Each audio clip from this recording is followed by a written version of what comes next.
और आज अक्रूर जी महाराज के देखते देखते मेरे माधव ने अरिष्टासुर का वध किया और मथुरा में पहुंच गए। मथुरा का राजमार्ग सजा हुआ था क्योंकि वहां वैसे ही युद्ध की तैयारियां चल रही थी, क्योंकि महाराज कंस ने पहले ही सारा व्यवस्था परिपूर्ण कर रखी है कि कन्हैया आएंगे और तुरंत मारने के सिवा कुछ दूसरों काम हमें है ना। राजमार्ग सजा दिए गए और मथुरा में जो नारियां थी अपने जरोखे में खड़ी हो कर देख रही है, हाय कितने सुंदर दो बालक हैं, एक सांवरी सूरत का है और एक गोरा गोरा सा, कितना लुभावना चेहरा इन दोनों का। सामने से देखा कि एक सुंदर स्त्री आ रही है, बहुत सुंदर है, लेकिन उसका शरीर एकदम झुका हुआ है। उसका नाम क्या है? कुब्जा। हाथ में चंदन का अंगराग है। कन्हैया ने पूछा, अरे देवी तुम कौन हो, कहां जा रही हो? कि महाराज मेरा नाम कुब्जा है और महाराज कंस के यहाँ चंदन का अंग राग लगाने का कार्य मैं किया करती हूँ। क्या देवी हमें भी अंगराग लगाओगी? कुब्जा ने कहा कि महाराज इतने वर्षों से तो हम लगा रहे थे बस, और लगाने का जो अधिकार है वो तो आप जैसे सुंदर बालकों को है।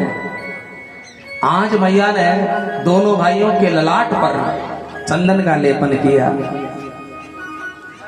अब मैंने एक बात कही थी कि भगवान यदि आपसे कुछ लेते हैं ना तो बदले में बहुत सा देते हैं। आज कुब्जा पर कृपा करने की सोची, मेरे बिहारी जी ने उसका चरण अपने चरण से दबाया, एक हाथ गर्दन पे रखा, दूसरा हाथ कमर पे रखा और जो झुकी हुई थी उसे सीधा कर दिया।